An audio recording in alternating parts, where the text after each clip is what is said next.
Helena Duarte manteve a mão esquerda pousada sobre o guardanapo de linho, como se aquele pequeno gesto fosse suficiente para impedir que o mundo desabasse diante dela. O salão principal do Palácio Aurora brilhava com lustres de cristal, arranjos de orquídeas brancas e taças que refletiam a luz dourada como pequenos sóis aprisionados.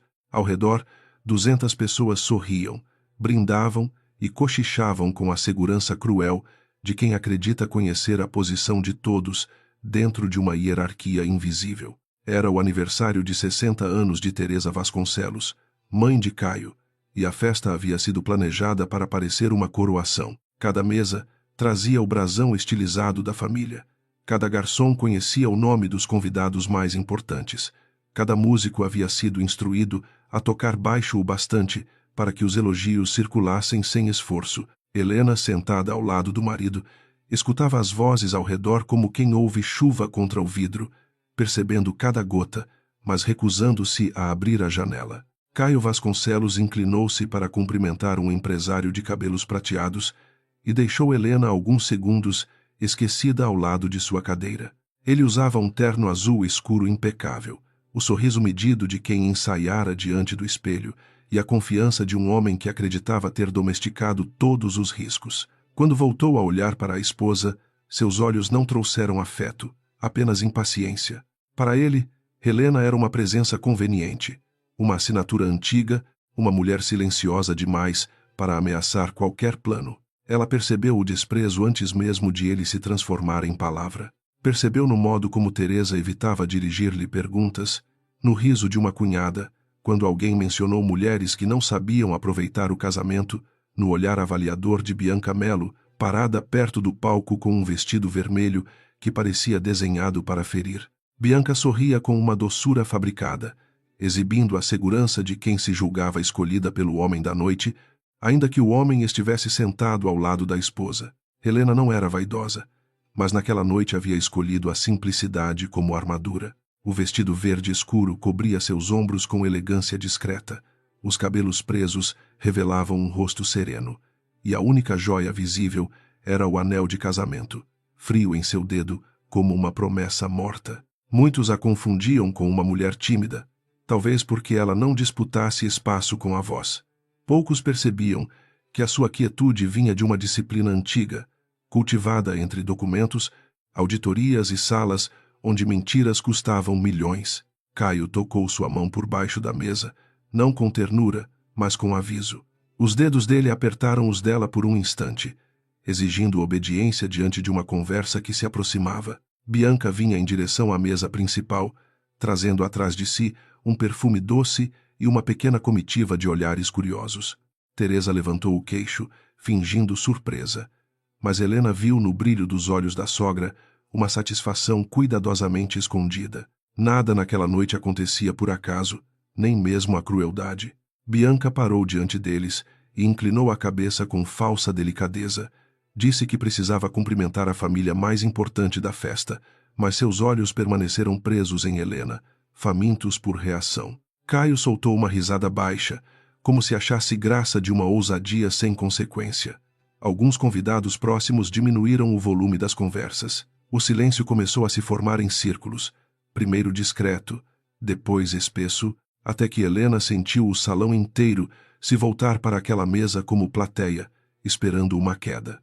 Helena ergueu os olhos para Bianca, sem pressa. Viu a maquiagem perfeita, a tensão nos dedos que seguravam a taça, o orgulho de quem se aproximava de um abismo, acreditando estar subindo uma escada.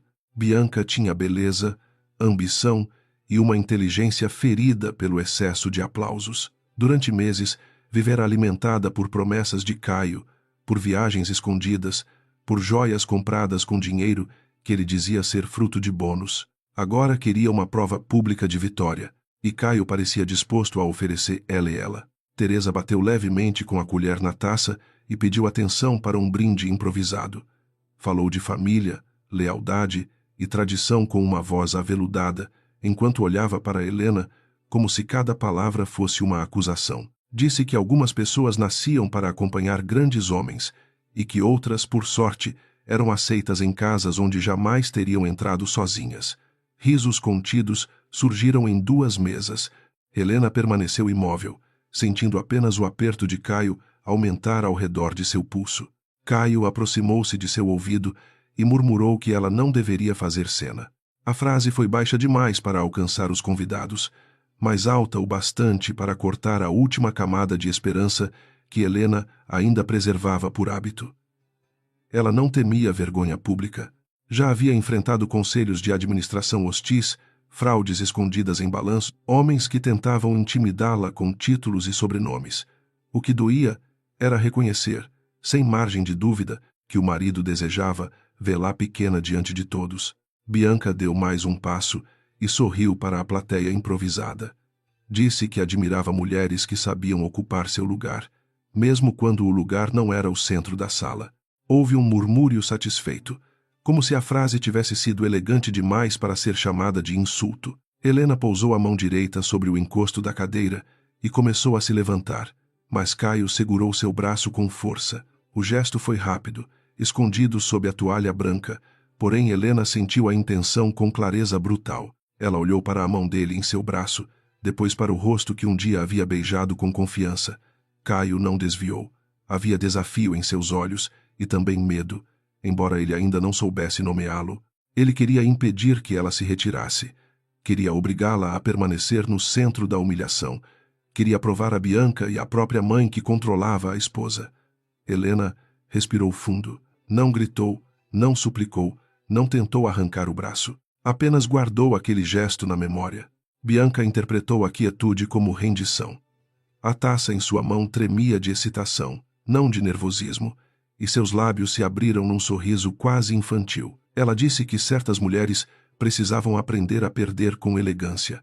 Então, diante do salão suspenso, ergueu a mão e atingiu o rosto de Helena com um tapa seco. O som atravessou a música, as conversas e os talheres, espalhando-se pelo ar como vidro quebrado. Por um segundo, ninguém respirou de verdade. O rosto de Helena virou apenas o necessário para acompanhar o impacto. A pele ardeu, mas seus olhos continuaram limpos, sem lágrimas, sem escândalo, sem qualquer entrega. Caio ainda segurava seu braço, e essa imagem, mais que o tapa, se gravou na consciência de alguns presentes. Uma esposa impedida de se defender, uma amante sorrindo diante da vitória, um marido fingindo desconforto, mas mantendo os dedos fechados como grilhões. Teresa levou a mão ao peito, representando espanto com uma habilidade quase teatral. A primeira risada veio de uma prima distante de Caio, curta e nervosa, logo abafada pelo marido. Depois surgiram cochichos, movimentos de cadeiras, olhares, procurando decidir se aquilo era tragédia ou entretenimento. Bianca recuou um passo, esperando que Helena chorasse, implorasse ou xingasse. Nada disso aconteceu. Helena apenas ergueu a mão livre, tocou de leve a face marcada e encarou o marido. Havia uma serenidade tão profunda naquele olhar que Caio sentiu, pela primeira vez na noite, uma fissura em sua confiança. «Solte o meu braço, Caio», disse Helena. A voz saiu baixa, mas atravessou a mesa principal com precisão. Ele hesitou, surpreso pela firmeza. Ao redor, alguns convidados inclinaram o corpo para ouvir melhor. Bianca riu, dizendo que agora Helena queria bancar a mulher ofendida. Teresa interveio com suavidade venenosa, pedindo calma e lembrando que era seu aniversário. Helena não respondeu a nenhuma delas. Continuou olhando para Caio, como se a sala inteira tivesse desaparecido e restasse apenas a escolha dele. Caio apertou mais uma vez antes de soltar. Foi um gesto pequeno, mas nele havia a última tentativa de conservar domínio. Helena levantou-se devagar. A marca vermelha começava a surgir em seu rosto, e a luz dos lustres a tornava visível como uma assinatura de vergonha imposta. Ela ajeitou o vestido, pegou a bolsa sobre a cadeira e olhou para Bianca com uma calma que tornou o sorriso da outra instável. Então perguntou se ela tinha certeza de que queria que todos se lembrassem daquele momento. Bianca respondeu que todos já se lembrariam, porque algumas cenas mereciam ser vistas. Caio tentou rir, mas a boca não obedecia com a mesma facilidade. Helena inclinou a cabeça, quase com compaixão, e disse que concordava. A palavra simples caiu sobre a mesa como uma pedra no fundo de um poço. O celular de Helena vibrou dentro da bolsa. Ela não precisou olhar para saber quem era. 5 minutos. Era o tempo combinado, o espaço exato entre a exposição da crueldade e a chegada da consequência. Ninguém compreendia o que aqueles 5 minutos significavam. Para os convidados, eram apenas instantes de constrangimento crescente, preenchidos por copos erguidos, sem sede e olhares escapando do rosto marcado de Helena. Para Caio, eram uma janela perigosa, embora ele ainda se agarrasse à ideia de que bastaria conduzir a esposa para uma sala reservada e dobrá-la com ameaças suaves. Para Bianca, eram o sabor da vitória. Para Helena, eram o fim de uma investigação que começara muito antes daquela noite. Ela recordou a primeira planilha irregular, encontrada por acaso numa madrugada em que Caio dormia profundamente ao lado dela. Recordou o nome de Bianca, ligado a uma empresa de fachada, os contratos de consultoria sem entrega comprovada, as transferências feitas em parcelas pequenas para não despertar alarmes automáticos. Recordou a funcionária que chorara em silêncio ao admitir ter assinado documentos sob pressão. Helena poderia ter agido antes, mas precisava de algo maior que provas financeiras. Precisava mostrar quem Caio era quando se julgava intocável. Teresa aproximou-se de Helena com o rosto endurecido sob a maquiagem perfeita. Disse que a família resolveria tudo discretamente, como pessoas civilizadas. Helena olhou para a sogra e viu não uma mãe assustada, mas uma mulher habituada a transformar reputação em arma. Durante anos, Teresa havia usado festas, almoços e alianças sociais para punir quem a contrariava. Naquela noite, porém, sua voz perdeu parte da autoridade diante da imobilidade da nora. Helena respondeu que a civilidade havia terminado quando uma agressão foi oferecida como espetáculo. Caio levantou-se de repente, colocando o corpo entre Helena e os convidados. Tentou sorrir para o salão, pediu desculpas por uma tensão familiar sem importância e sugeriu que a música continuasse. O maestro, confuso, ergueu a batuta, mas os músicos não tocaram de imediato. Havia algo no ar que desobedecia às ordens sociais. Caio então segurou o cotovelo de Helena, desta vez com menos força, e murmurou que ela se arrependeria se envolvesse o pai naquela história. O erro foi mencionar Álvaro. Helena sentiu uma tristeza antiga passar por dentro dela, não por medo, mas por constatar até onde Caio havia se permitido descer. Ele sempre subestimara Álvaro Duarte, chamando-o em particular de velho cansado, um fundador aposentado vivendo de memórias. Nunca entendeu que alguns homens não precisam ocupar cadeiras para manter autoridade. Também nunca entendeu que Helena não era protegida pelo nome do pai, mas treinada por ele para sobreviver às salas onde todos sorriam enquanto preparavam facas invisíveis. As portas duplas do salão se abriram antes que Caio terminasse a ameaça seguinte. O som foi discreto, quase educado, mas produziu um silêncio imediato, como se o próprio prédio tivesse prendido a respiração. 3 homens de terno escuro entraram primeiro, não como seguranças agressivos, mas como profissionais habituados a impedir tumultos sem levantar a voz. Atrás deles, caminhava Álvaro Duarte, apoiado numa bengala de madeira escura, acompanhado por uma advogada de cabelos grisalhos e olhar tão afiado quanto uma sentença. O salão inteiro mudou de temperatura. Empresários que até então cochichavam com prazer abaixaram os olhos. Um secretário municipal deixou a taça sobre a mesa com cuidado excessivo. Teresa ficou imóvel, a cor fugindo de seu rosto em camadas. Bianca franziu a testa, incapaz de compreender por que aquele homem idoso provocava tamanha reverência. Caio compreendeu, mas tarde demais. Álvaro não era apenas o pai de Helena, era o fundador da Duarte Global, o homem cuja palavra ainda podia fechar portas em silêncio definitivo. Álvaro caminhou até a mesa principal sem pressa, e cada passo parecia medir a culpa dos presentes. Seus olhos passaram por Bianca, por Teresa, por Caio, e finalmente repousaram em Helena. Ao ver a marca em seu rosto, algo se endureceu em sua expressão, mas ele não explodiu. Helena conhecia aquele autocontrole. Fora dele que aprendera a não desperdiçar raiva antes da hora. A advogada, ao seu lado, abriu uma pasta de couro e aguardou, enquanto os convidados se encolhiam sob a própria curiosidade. "Minha filha", disse Álvaro, sua voz grave ocupando o salão sem esforço. "Você deseja sair agora ou deseja concluir o que começou?" Helena sentiu o peso da pergunta. Ele não a tratava como vítima sem escolha, nem como criança a ser retirada da cena.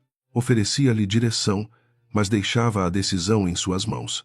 Essa dignidade, simples e profunda, feriu Caio mais que qualquer acusação, porque pela primeira vez, diante de todos, Helena não aparecia como esposa dele, mas como alguém com origem, vontade e poder.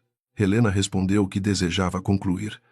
Álvaro assentiu apenas uma vez. A advogada deu 2 passos à frente e informou, com cortesia implacável, que a equipe jurídica havia registrado o pedido de preservação de imagens, comunicações internas e documentos ligados a contratos suspeitos entre empresas controladas por Caio Vasconcelos e terceiros relacionados a Bianca Melo. O nome de Bianca atravessou o salão como uma lâmina. Ela abriu a boca, mas nenhum argumento surgiu. A vitória que acabara de exibir começou a se desfazer diante de todos. Caio tentou interromper, dizendo que aquilo era absurdo e que Álvaro estava usando influência para invadir uma celebração privada. A advogada o encarou sem alterar o tom. Respondeu que a celebração deixara de ser privada no momento em que uma agressão pública ocorreu diante de testemunhas e câmeras contratadas pela própria família. Um fotógrafo no canto do salão abaixou o equipamento com as mãos trêmulas. Helena percebeu o medo se espalhar entre os convidados que haviam rido. Ninguém queria aparecer como cúmplice.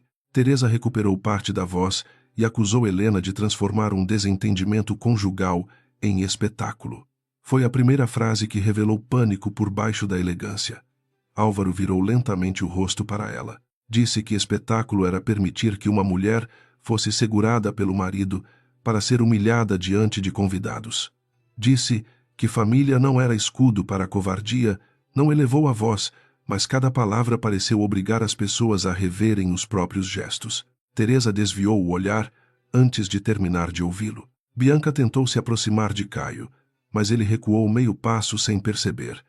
Esse movimento pequeno quebrou alguma coisa dentro dela. Até então, acreditara ser escolhida, protegida, exibida como a nova mulher da vida dele. Agora via que, diante de Álvaro Duarte, Caio pensava apenas em salvar a si mesmo. Helena observou a cena sem prazer. Não sentia triunfo, apenas uma confirmação triste. Pessoas movidas por ambição costumam jurar amor, até que o primeiro perigo exige coragem verdadeira. Álvaro olhou para Helena outra vez. Ela entendeu o sinal e retirou da bolsa um pequeno gravador digital, colocando-o sobre a mesa. Caio empalideceu. O aparelho não era segredo para quem trabalhava com auditoria de risco, mas ele jamais imaginara que a esposa o carregaria numa festa familiar. Helena disse, sem dramatizar, que não precisava reproduzir nada naquela noite.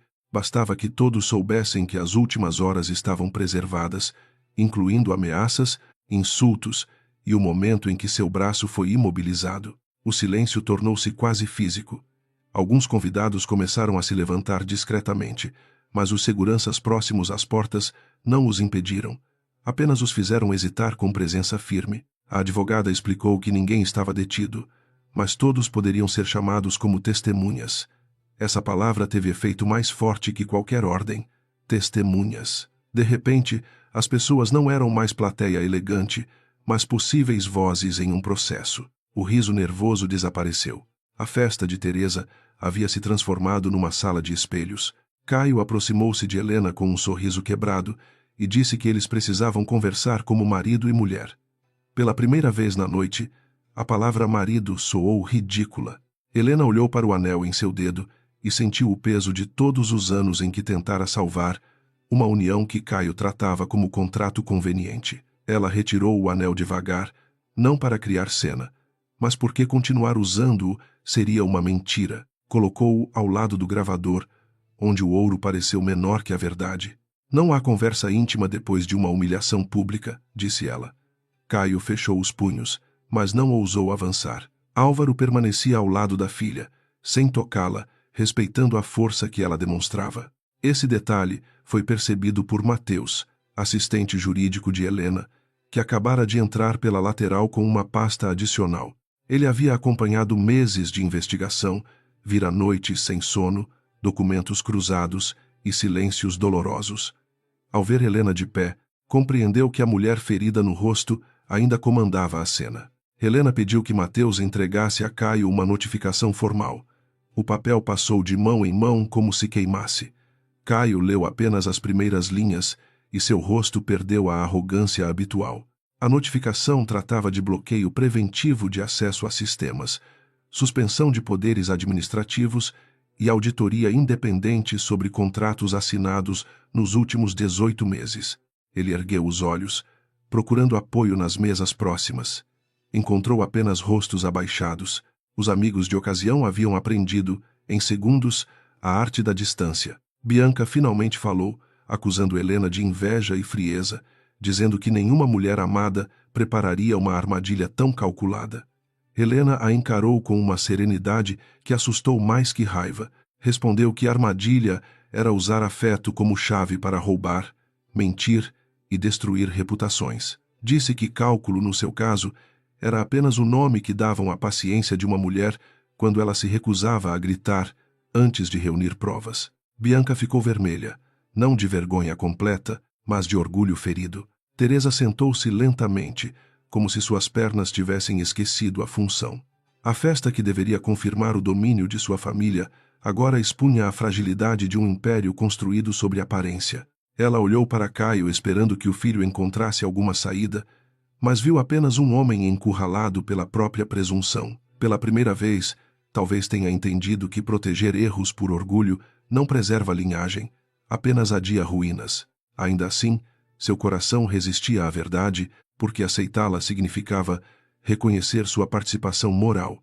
Álvaro aproximou-se de Caio e parou a uma distância exata, suficiente para não ameaçar, perto o bastante para não permitir fuga simbólica.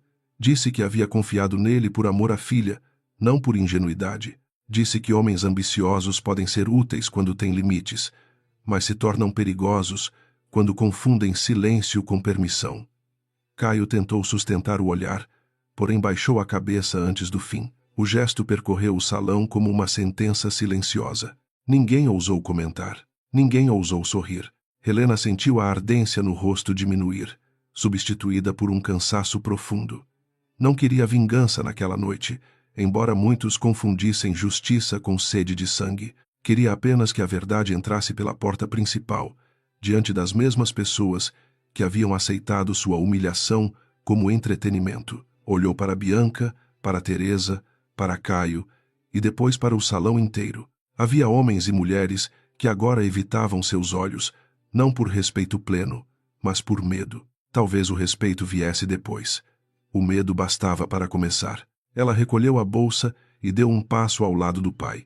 Não se apoiou nele, mas caminhou próxima, permitindo que a presença dele fosse testemunha, não muleta. Antes de sair, voltou-se para os convidados e disse que todos poderiam continuar a festa, se ainda encontrassem motivo.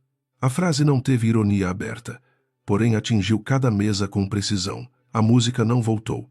Os talheres permaneceram imóveis. No centro do salão, o bolo enorme aguardava velas que ninguém tinha coragem de acender. Na porta, Helena parou por um instante e olhou para trás.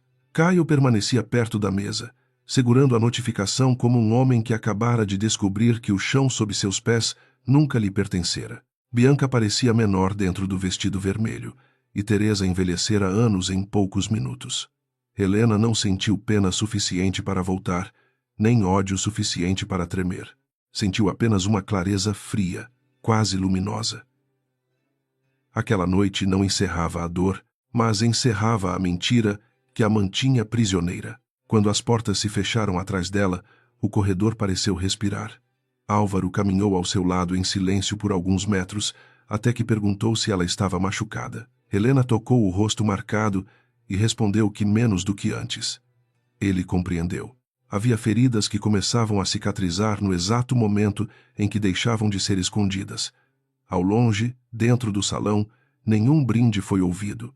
A festa ainda existia, mas perdera o direito de fingir alegria. O corredor fora do salão parecia pertencer a outro mundo, embora a mesma música abafada ainda atravessasse as portas fechadas como uma lembrança envergonhada. Helena caminhava com o rosto erguido, sentindo a ardência do tapa pulsar abaixo do olho, mas cada passo a afastava de uma versão de si mesma que havia suportado demais em nome da prudência. Álvaro seguia ao lado dela, sem tocar seu braço, porque sabia que a filha não precisava ser conduzida. A advogada Irene Salles vinha atrás, carregando a pasta que Caio temeria mais que qualquer ameaça. No elevador reservado, Mateus apertou o botão do andar administrativo do hotel e evitou olhar diretamente para a marca no rosto de Helena. Ele a respeitava demais para oferecer uma pena que ela não pedira, mas sentia a indignação subindo pelo peito com uma força quase física.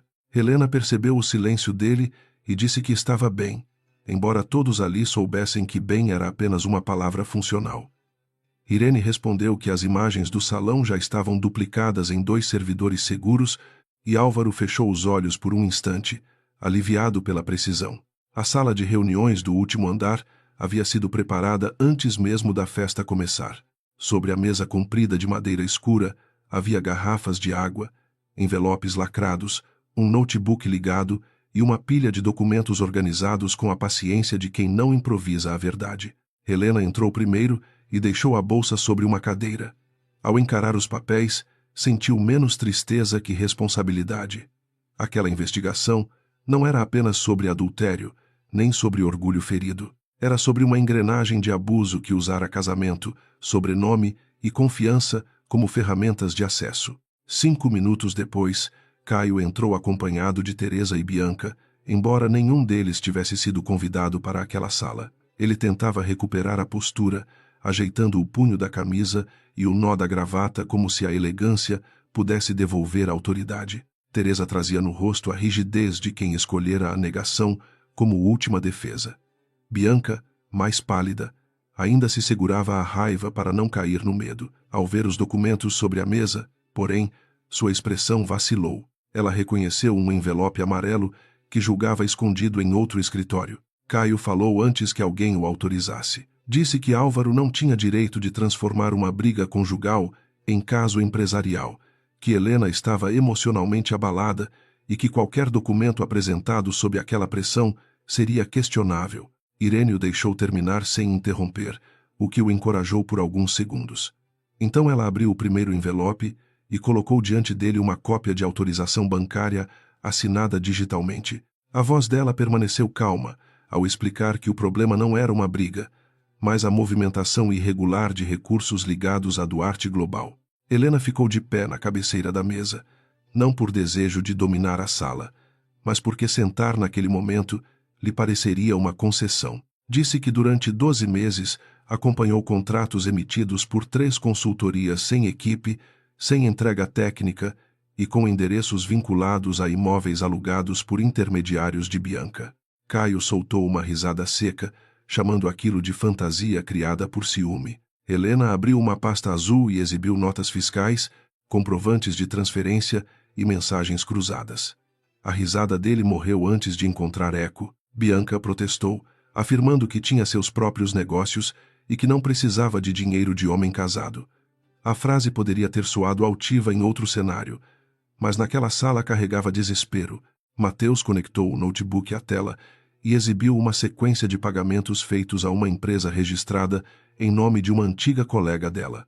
Os valores apareciam em datas próximas a viagens, joias e eventos sociais que Bianca havia exibido com orgulho. Helena não a insultou, apenas disse que ostentação é uma forma ingênua de confessar quando não se sabe quem está observando. Teresa bateu a mão sobre a mesa, exigindo respeito. Disse que a família Vasconcelos não seria tratada como quadrilha por uma filha ingrata que nunca soubera honrar o casamento. Álvaro, até então calado, ergueu o olhar para ela. Não havia violência em seu rosto, apenas um desgosto antigo, como se visse uma casa bonita apodrecer por dentro.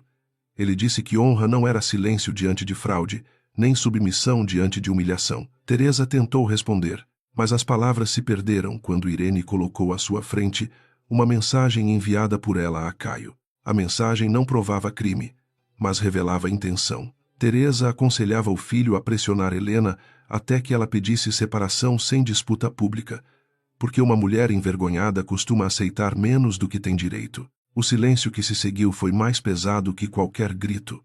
Bianca olhou para Caio com uma mistura de surpresa e cálculo, percebendo que sua ascensão prometida talvez dependesse de uma estratégia mais fria do que imaginara. Caio encarou a mãe com irritação, não por remorso, mas porque ela deixara rastros que poderiam comprometer sua defesa.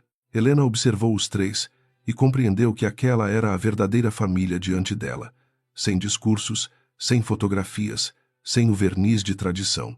Durante anos, Caio lhe dissera que Teresa era apenas exigente, que certas frases cruéis eram costumes de outra geração, que Bianca era uma provocação passageira sem importância. Naquela noite, as máscaras caíam, não por força de uma revelação espetacular, mas pelo acúmulo de pequenos registros. O mal raramente nasce inteiro. Ele se constrói em permissões sucessivas, até acreditar que jamais será nomeado. Caio mudou de estratégia com rapidez. Aproximou-se da mesa, suavizou a voz e disse que Helena estava confundindo erros administrativos com traição moral. Admitiu que talvez houvesse descuido em contratos, talvez excesso de confiança em pessoas erradas, mas insistiu que tudo poderia ser resolvido internamente, sem escândalo, sem polícia, sem destruição. A palavra destruição pareceu escolhida para tocar a parte dela que ainda lembrava noites boas. Helena sentiu o golpe, porém não se moveu. Ela sabia que manipuladores chamam de paz o momento em que suas vítimas desistem. Irene informou que parte do material já havia sido encaminhada a uma autoridade competente e que a preservação dos dados impedia alterações emergenciais nos sistemas. Caio perdeu a cor. Tentou pegar o celular, mas Mateus avisou que os acessos administrativos dele haviam sido suspensos por medida preventiva, conforme cláusulas internas aceitas quando assumira funções executivas ligadas ao grupo. A raiva atravessou o rosto de Caio de maneira quase infantil.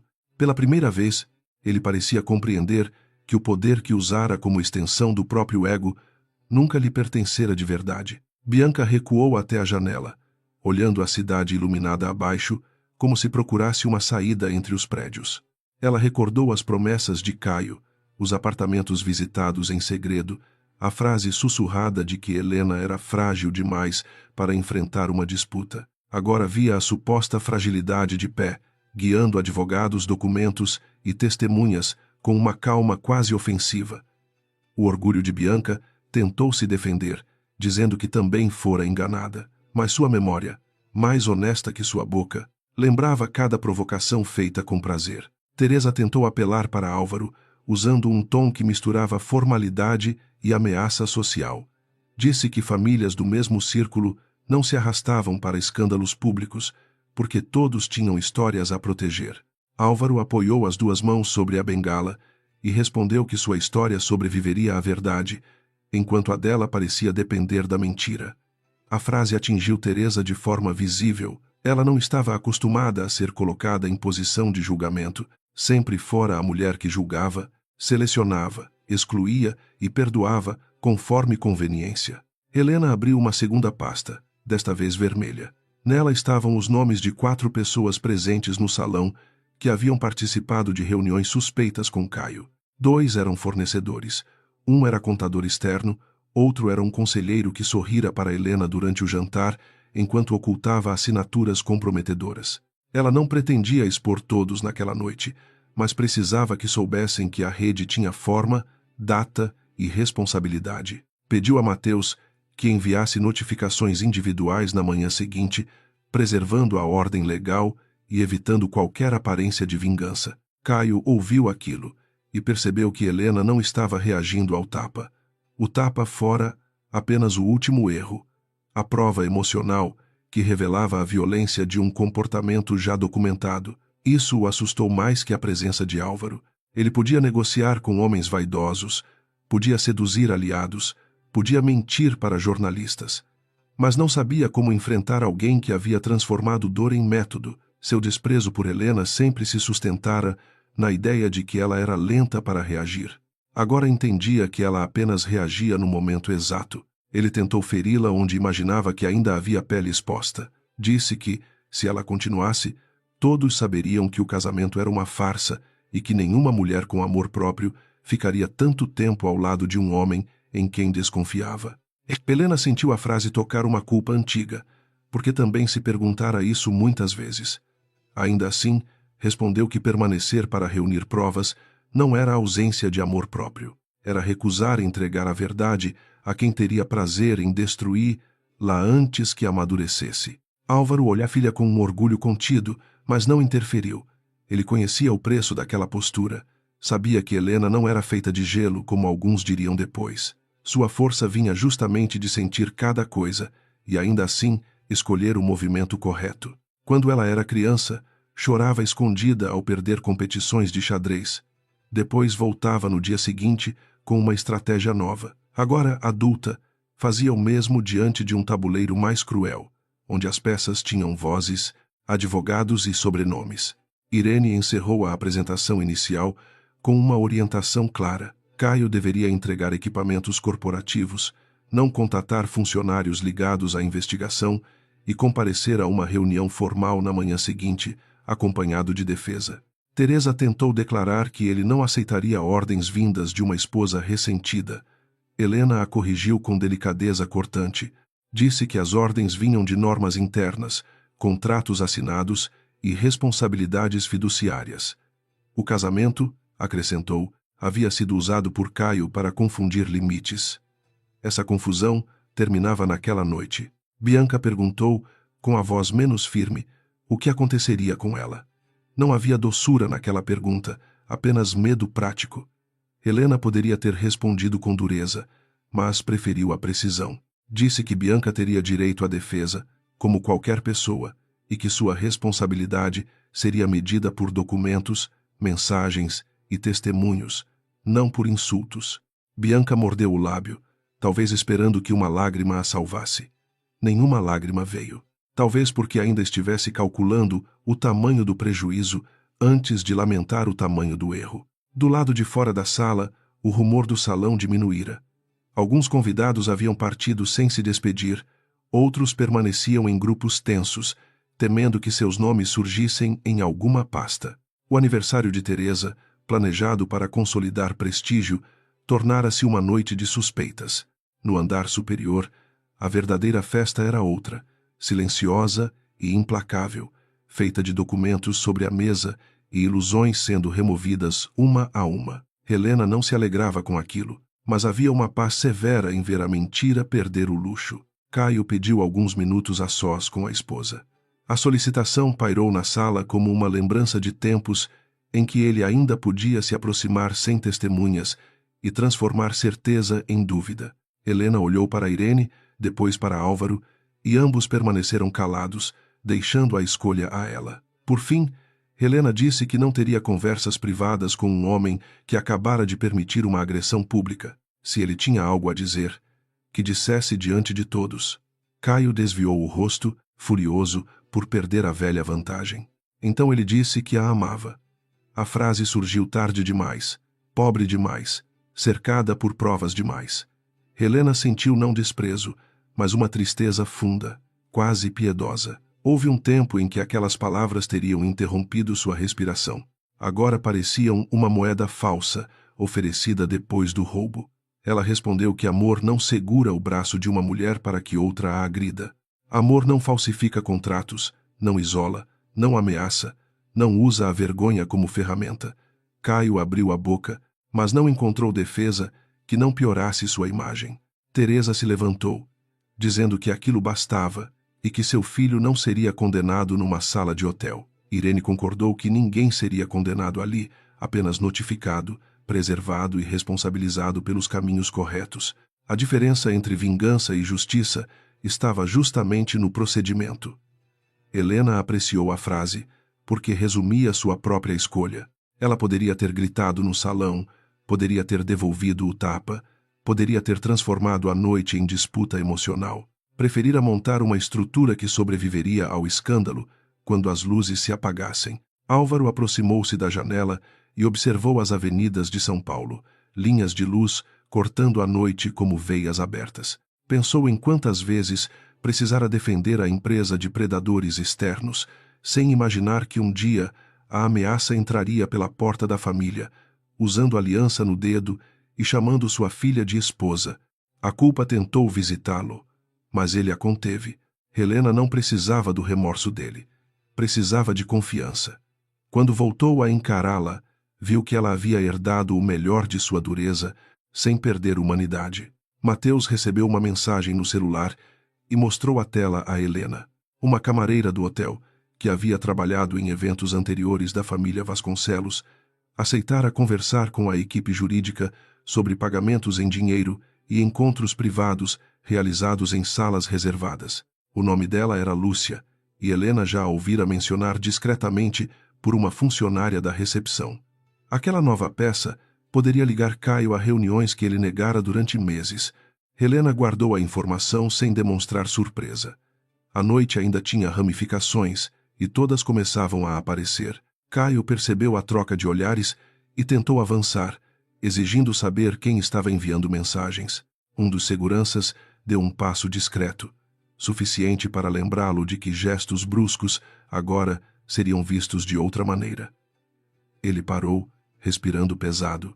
A masculinidade que exibira no salão, feita de domínio e encenação, parecia ridícula diante de limites reais. Helena o encarou com firmeza. Disse que durante anos ele confundira paciência com fraqueza e educação com medo. Aquela confusão havia lhe custado a capacidade de prever o próprio fim. Bianca começou a chorar, mas o choro parecia mais raiva que remorso. Disse que Caio prometera que Helena aceitaria o divórcio em silêncio, que todos sabiam como mulheres discretas preferiam preservar a aparência. A confissão escapou antes que ela pudesse medir as consequências. Caio virou-se para ela com fúria, ordenando que se calasse. Irene, sem perder um segundo, pediu que Mateus registrasse a declaração em ata. Bianca cobriu a boca, percebendo que acabara de confirmar o plano de pressão que Caio tentava negar. Helena fechou a pasta vermelha e sentiu que a primeira etapa estava concluída. Não era o fim, nem mesmo o centro da batalha. A verdadeira disputa começaria quando Caio procurasse aliados, quando Teresa acionasse sua rede social, quando Bianca tentasse se apresentar como vítima manipulada. Mas naquela sala, naquela noite, uma fronteira havia sido traçada. O homem que segurara seu braço no salão agora era o homem que precisava medir cada palavra. A mulher que recebera o tapa agora conduzia o registro das consequências. Ela pediu que todos se retirassem, exceto sua equipe e o pai. Caio quis protestar, mas Irene indicou a porta com uma cordialidade que não aceitava debate. Teresa saiu primeiro, rígida como uma rainha expulsa do próprio retrato. Bianca a seguiu, tremendo de ódio e medo. Caio demorou um instante, encarando Helena como se tentasse reconhecer nela a esposa que acreditara possuir. Não encontrou.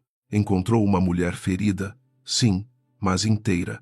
E essa inteireza, para ele, era a derrota mais difícil de aceitar. Quando a porta se fechou, Helena finalmente sentou. A tensão de suas pernas revelou quanto esforço havia sido necessário para permanecer ereta. Álvaro aproximou uma cadeira, mas não disse nada. Mateus deixou um copo de água diante dela, e Irene baixou a pasta com cuidado, permitindo que o silêncio ocupasse o espaço sem constrangimento. Helena tomou um gole e sentiu a garganta arder, talvez pela secura, talvez por tudo que não chorara.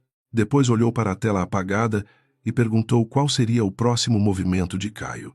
Irene respondeu que ele tentaria controlar a narrativa antes do amanhecer. Procuraria jornalistas amigos, conselheiros inseguros e talvez algum funcionário de tecnologia disposto a apagar rastros. Mateus acrescentou que os acessos críticos já estavam bloqueados, mas relações pessoais eram mais difíceis de conter. Helena assentiu. Conhecia Caio bem o bastante para prever sua vaidade ferida. Ele não se esconderia, atacaria. Tentaria transformar a esposa em mulher ciumenta, o pai dela em tirano e Bianca em distração conveniente. Era exatamente por isso que Helena ainda não revelara tudo. Álvaro perguntou o que ela mantinha reservado. Helena abriu uma pequena pasta cinza, separada das demais. Dentro havia 2 páginas de transcrição e uma fotografia borrada de uma reunião noturna em um escritório externo. Disse que ali estava o elo entre Caio e um conselheiro da Duarte Global que ainda fingia neutralidade. Se revelasse agora, ele fugiria. Se esperasse até a reunião de emergência, talvez ele se expusesse tentando defender Caio. Álvaro sorriu com tristeza. Reconhecia aquela lógica. Era a estratégia de quem não queria apenas punir, mas limpar a raiz. A madrugada avançava quando Helena voltou ao corredor. Lá embaixo, o salão já se esvaziava, e funcionários recolhiam flores que tinham custado caro demais para testemunhar tanta vergonha. Ela caminhou até uma varanda interna do hotel e respirou o ar frio da noite. A cidade parecia indiferente, vasta, quase cruel em sua beleza. Por um instante, a solidão a alcançou. Nenhuma vitória apagava o fato de que o homem em quem confiara ajudara a organizar sua humilhação. Ainda assim, havia diferença entre solidão e abandono. Álvaro parou ao lado dela, mantendo distância respeitosa. Disse que sentia muito por não ter visto antes. Helena olhou para as luzes distantes e respondeu que ela mesma demorara a aceitar. Não porque faltassem sinais, mas porque o coração costuma pedir uma última prova antes de abandonar o sonho que construiu. Álvaro não tentou consolá-la com frases fáceis. Apenas disse que, a partir daquele momento, ela não caminharia sozinha. Helena fechou os olhos e, pela primeira vez naquela noite, permitiu-se respirar sem armadura. Quando desceram para a saída privativa, um grupo de convidados ainda esperava no saguão, fingindo procurar motoristas enquanto observava cada movimento. Ao ver Álvaro, todos abaixaram a voz. Ao ver Helena, alguns desviaram o olhar com culpa tardia, outros com medo de serem lembrados pelo riso que não contiveram. Ela passou por eles sem acelerar. Não queria aprovação, nem desculpas apressadas. Queria que cada pessoa carregasse para casa a imagem correta. Não a do tapa, mas a da mulher que saiu de cabeça erguida depois dele. Do outro lado do vidro, Caio falava ao telefone perto de uma coluna, gesticulando com violência contida. Ao perceber Helena, encerrou a ligação e tentou se aproximar, mas parou ao notar Irene e os seguranças. O olhar dele prometia guerra. Helena recebeu aquela promessa com serenidade. Sabia que a noite seguinte seria feita de manchetes sussurradas, ligações urgentes e tentativas de distorção. Também sabia que ele desconhecia a extensão do material reunido. A arrogância dele ainda lutava. Era bom. Homens arrogantes costumam se revelar quando atacam. Helena entrou no carro ao lado do pai, enquanto Mateus seguia em outro veículo com os documentos. Pela janela, viu Bianca sair sozinha, sem Caio, cobrindo o rosto com os cabelos. Viu Teresa ser ajudada por uma amiga que já calculava a distância social. Viu Caio permanecer parado, iluminado pela fachada do hotel, menor do que parecia no salão. O carro começou a se mover. Helena tocou o rosto marcado uma última vez e prometeu a si mesma que aquela dor não seria escondida. Seria prova, memória e começo. A primeira notícia apareceu antes das 6 da manhã, quando a cidade ainda fingia dormir sob uma névoa fina. Não era uma reportagem completa, apenas uma nota elegante em uma coluna de negócios afirmando que uma crise conjugal ameaçava contaminar uma das famílias empresariais mais reservadas de São Paulo. O texto não citava o tapa, nem os contratos suspeitos, nem o braço segurado diante de testemunhas. Dizia apenas que Helena Duarte, conhecida por temperamento frio, teria provocado uma cena no aniversário da sogra após descobrir uma relação extraconjugal. Helena leu a nota sentada à mesa da cozinha da casa do pai, com uma xícara de café intacta entre as mãos. A marca em seu rosto escurecera durante a madrugada, tornando-se menos vermelha e mais roxa, como se a pele decidisse guardar a memória do gesto. Álvaro observava a filha em silêncio, respeitando o tempo necessário para que a ofensa digital encontrasse lugar ao lado da ofensa física. Mateus, do outro lado da mesa, parecia indignado, mas Helena apenas deslizou o dedo pela tela e fechou a notícia. Caio agira exatamente como Irene previra. Antes do amanhecer, acionara jornalistas que lhe deviam favores, conselheiros ansiosos por estabilidade e conhecidos dispostos a repetir qualquer versão que preservasse seus próprios convites para jantares caros. A narrativa era simples, quase vulgar, e por isso perigosa. Helena seria retratada como esposa ciumenta, Álvaro como pai autoritário, Bianca como mulher exposta injustamente. Nada sobre dinheiro, nada sobre fraude, nada sobre o modo como um homem pode transformar a própria infidelidade em cortina para crimes mais silenciosos. Irene chegou pouco depois, trazendo uma pasta nova e o rosto de quem não dormira. Disse que 3 membros do conselho haviam solicitado uma reunião informal para entender a crise. palavra que ela pronunciou com desagrado, porque crise era um nome confortável que os poderosos davam à responsabilidade quando ainda esperavam negociar. L.A. Helena perguntou quais nomes. Ao ouvir a lista, não demonstrou surpresa. 2 deles estavam entre os que haviam sorrido no salão enquanto evitavam intervir. O terceiro era Arthur Valença, o conselheiro que ela mantinha sob observação. Arthur era antigo no grupo, um homem de voz macia e mãos sempre limpas, mesmo quando assinava documentos que outros sujavam por ele. Durante anos, apresentara-se como moderado, fiel à governança e preocupado com a estabilidade dos funcionários. Helena aprendera a desconfiar desse tipo de serenidade quando ela surgia apenas para impedir mudanças. Na pasta cinza, guardava indícios de que Arthur facilitara contratos de Caio em troca de participação indireta numa empresa de consultoria. Ainda faltava a prova definitiva, mas a pressa dele começava a confirmar o caminho. Álvaro perguntou se ela queria responder publicamente ainda naquela manhã. Helena demorou um instante antes de negar. Disse que uma defesa emocional alimentaria a aversão de Caio. Se mostrasse a marca no rosto cedo demais, ele diria que ela buscava compaixão. Se divulgasse documentos sem contexto, ele falaria em perseguição. O primeiro movimento precisava vir dos próprios aliados dele. Mateus ergueu os olhos, entendendo a lógica. Helena não queria apenas limpar seu nome.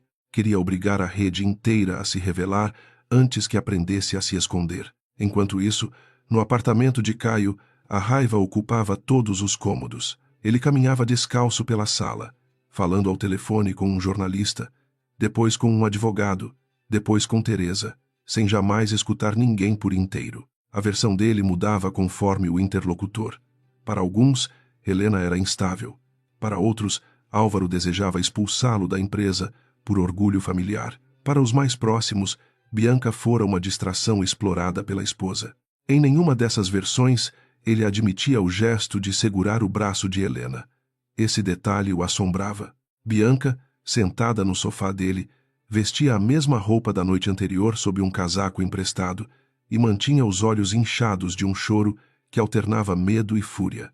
Esperara que Caio a abraçasse, que dissesse que tudo ficaria bem, que confirmasse a promessa de uma vida nova depois do divórcio. Em vez disso, ele a tratava como problema de comunicação. Pediu que ela não falasse com ninguém, não publicasse nada, não atendesse jornalistas. Bianca percebeu que deixara de ser troféu no momento em que se tornara risco. Quando ela perguntou se os pagamentos em sua empresa eram realmente ilegais, Caio virou-se com violência no olhar. Disse que ela não entendia de estrutura societária e que deveria se limitar a seguir instruções. A frase atingiu Bianca com humilhação diferente daquela que ela havia tentado impor a Helena. Pela primeira vez, enxergou a semelhança entre seu lugar e o lugar que imaginava vencer. Caio não amava mulheres fortes, ele amava mulheres úteis. Quando uma deixava de servir, seu tom mudava e a ternura virava comando. Teresa chegou ao apartamento antes das 9, impecavelmente vestida, apesar da noite desastrosa.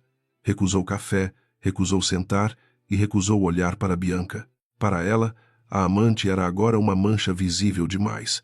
Uma peça que deveria ter permanecido escondida até o momento oportuno. Disse a Caio que alguns convidados estavam assustados, mas ainda controláveis, desde que Helena fosse apresentada como alguém dominada pelo pai. A estratégia precisava tocar um medo antigo do círculo social. Ninguém gostava de fraudes, mas todos temiam o poder de Álvaro Duarte. Caio aceitou a ideia com entusiasmo sombrio. Se conseguisse transformar a investigação em disputa sucessória, parte do conselho hesitaria. Empresas detestavam escândalo familiar, investidores detestavam incerteza e funcionários temiam mudanças repentinas. Ele não precisava parecer inocente para todos. Bastava tornar Helena perigosa o suficiente para que alguns preferissem negociar com ele. Teresa então mencionou uma reunião com Arthur Valença. Naquela tarde, Bianca escutou o nome e perguntou se ele sabia de tudo. Caio e Teresa se calaram ao mesmo tempo, e o silêncio respondeu mais do que qualquer frase. Na sede da Duarte Global, Helena chegou pela entrada lateral, acompanhada de Mateus e Irene.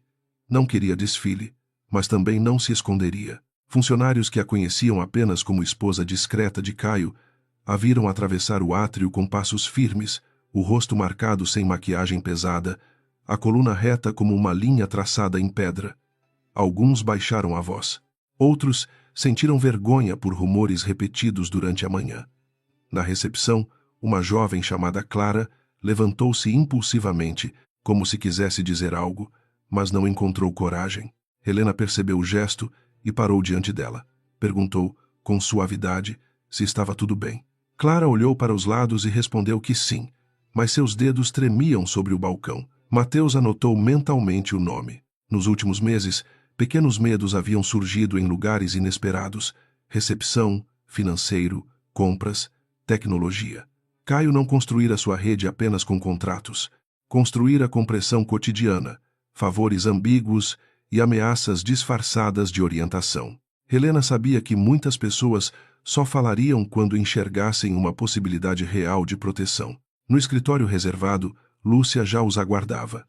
A camareira do hotel parecia menor fora do uniforme, usando uma blusa simples e segurando a alça da bolsa como quem se prende à última coisa familiar. Irene explicou seus direitos, garantiu confidencialidade inicial e ofereceu a presença de uma defensora externa. Lúcia ouviu tudo com olhos baixos. Quando começou a falar, sua voz saiu quase inaudível. Disse que vira Caio em reuniões privadas com Arthur Valença, em noites anteriores a eventos, sempre em salas reservadas, sempre sem registro oficial na agenda. Ela contou que recebia gorjetas generosas para esquecer nomes e horários, mas não esquecera. Pessoas humildes, disse, aprendem a guardar detalhes porque a memória, às vezes, é a única defesa contra aqueles que podem comprar tudo. Helena escutou sem interromper, sentindo uma admiração silenciosa por aquela mulher que arriscava o emprego para dizer o que muitos convidados ricos não teriam coragem de admitir. Lúcia entregou cópias de mensagens enviadas por um gerente do hotel, instruindo funcionários a limpar salas antes da chegada de hóspedes, identificados apenas por iniciais. Mateus cruzou os horários com transferências já mapeadas e encontrou coincidências demais para serem acaso. Uma reunião privada ocorrera na véspera da assinatura de um contrato milionário com uma consultoria fantasma, outra precedera a indicação de um fornecedor ligado a Bianca, uma terceira acontecera 2 dias antes de Arthur votar contra a revisão de auditoria interna. Helena sentiu a peça encaixar no tabuleiro, mas não sorriu. Cada avanço confirmava não apenas a inteligência do plano, mas a quantidade de pessoas expostas ao abuso de homens que se julgavam protegidos. Lúcia hesitou, antes de acrescentar a parte mais dolorosa. Disse que, numa dessas noites, ouviu Caio comentar que Helena era fácil de neutralizar porque tinha educação demais para fazer escândalo. Arthur rira e respondera que mulheres treinadas para preservar reputação eram as melhores vítimas. O rosto de Mateus endureceu. Irene fechou a caneta com lentidão. Helena permaneceu imóvel, mas aquela frase atravessou algo profundo. Não era apenas desprezo individual, era uma filosofia de domínio. Eles não temiam sua inteligência, porque acreditavam que sua dignidade a impediria de usar. Depois do depoimento, Helena acompanhou Lúcia até a porta e agradeceu sem dramatizar. Prometeu que ninguém a deixaria desprotegida. Lúcia então olhou para a marca em seu rosto e disse que, no salão, quis fazer alguma coisa, mas ficou com medo de perder o emprego. Helena respondeu que medo não era covardia quando alguém vivia sem rede de segurança. Covardia era ter poder e usá-lo para esmagar quem não podia reagir. Lúcia chorou em silêncio. A frase lhe devolveu algo que a vergonha tentara roubar. À tarde, Caio iniciou a segunda etapa de seu ataque. Um texto anônimo circulou entre executivos, insinuando que Helena planejava uma tomada de controle com apoio do pai e que a auditoria era instrumento para eliminar adversários internos. O texto citava sua frieza, sua ausência em eventos sociais, sua suposta incapacidade de compreender a cultura comercial construída por Caio. Era uma peça venenosa justamente por misturar mentiras com percepções reais. Helena realmente era reservada, realmente evitava festas, realmente preferia dados a sorrisos. Caio transformava virtudes em suspeitas. O conselho reagiu como ela esperava. 3 membros pediram cautela. 2 sugeriram uma mediação familiar antes de medidas formais. Um evitou responder a qualquer mensagem. Arthur Valença, porém, foi além. Enviou uma convocação para a reunião extraordinária, alegando risco institucional causado por ações unilaterais de Helena e interferência indevida de Álvaro. A palavra interferência tinha veneno calculado. Arthur queria deslocar o centro da discussão da fraude para a sucessão.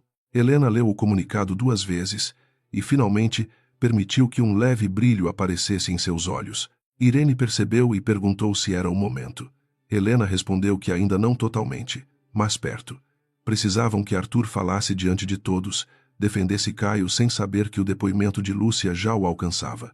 Precisavam também proteger Clara e outros funcionários antes que a pressão aumentasse. Mateus sugeriu abrir um canal interno sigiloso naquela mesma noite. Helena aprovou. Não se vencia uma rede de medo apenas com provas contra os chefes. Era preciso criar uma porta para que os silenciados saíssem sem serem esmagados no caminho. No fim da tarde, Helena recebeu uma mensagem de um número desconhecido. A pessoa dizia ter trabalhado no setor financeiro e pedia desculpas por ter aprovado reembolsos falsos enviados por Caio. Não assinava o nome. Pouco depois, outra mensagem mencionou senhas compartilhadas irregularmente. Depois outra, falando de reuniões com fornecedores em datas alteradas. A barragem começava a rachar, Mateus organizava tudo com disciplina, enquanto Irene separava o que poderia virar prova imediata do que ainda exigia confirmação. Helena sentiu o peso da liderança crescer, mas também seu sentido. À noite, sozinha por alguns minutos na antiga biblioteca de Álvaro, Helena finalmente permitiu que a dor pessoal emergisse sem testemunhas. Passou os dedos sobre lombadas de livros que conhecia desde menina e lembrou quando trouxera Caio ali pela primeira vez. Ele se mostrara encantado, humilde, quase reverente diante do pai dela. Dissera que queria construir algo digno, que admirava famílias capazes de durar. Helena havia acreditado, não por ingenuidade tola, mas porque pessoas decentes também desejam reconhecer decência nos outros. Essa lembrança doía mais que o tapa. Álvaro a encontrou diante da janela, mas não acendeu a luz. Perguntou se ela lamentava ter esperado tanto. Helena respondeu que lamentava ter amado alguém que estudou suas virtudes para transformá-las em fraquezas. O pai ficou em silêncio, porque nenhuma frase poderia curar aquilo. Depois disse que um dia ela descobriria que a confiança quebrada não era prova de burrice, e sim de humanidade.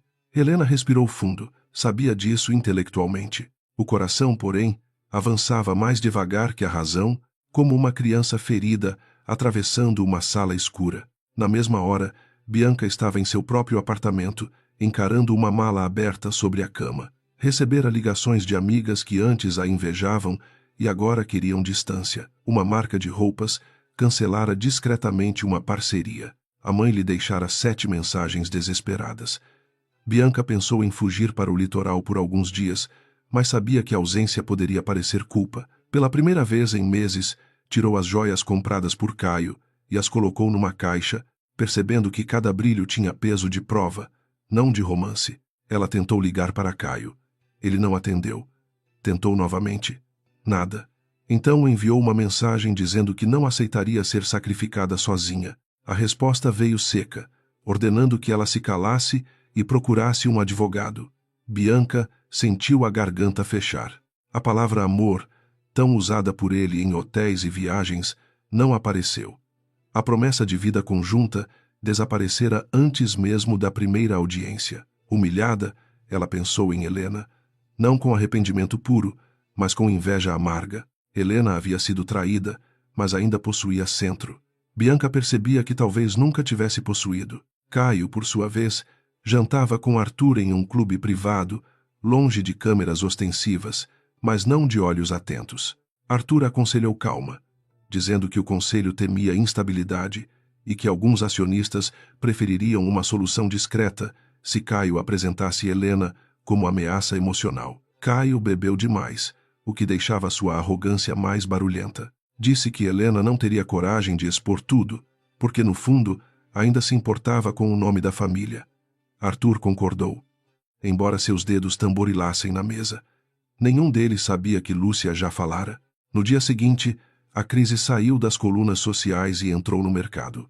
Pequenos investidores começaram a perguntar sobre governança.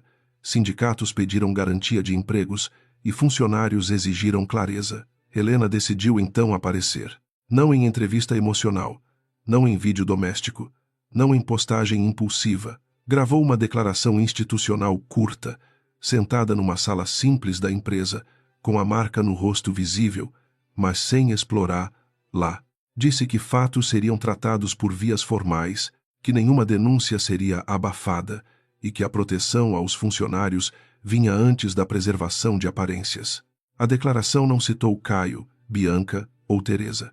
Justamente por isso, atingiu-os com mais força. A sobriedade de Helena contrastava com os textos anônimos que tentavam pintá-la como instável. Funcionários compartilharam a gravação internamente. Alguns diretores, antes cautelosos, começaram a reconsiderar suas posições. A ausência de drama tornou-se argumento. Quem esperava uma mulher chorando, encontrou uma executiva firme.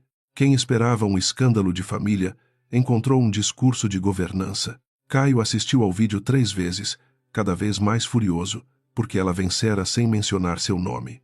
Na manhã da reunião extraordinária, Helena vestiu um terno claro e prendeu os cabelos com a mesma simplicidade da noite da festa. A marca no rosto começava a amarelar nas bordas, mas ainda era visível. Irene quis saber se ela preferia cobri-la. Helena negou. Não a exibiria como arma, mas também não a esconderia para facilitar o conforto dos outros. Mateus entregou-lhe a pasta final, agora com depoimento de Lúcia, registros financeiros, mensagens de Bianca e o comunicado de Arthur. O tabuleiro estava pronto. Antes de sair, Álvaro entregou à filha uma caneta antiga, a mesma que usara para assinar a fundação da primeira empresa. Disse que não era amuleto, porque ela não precisava de sorte. Era lembrança.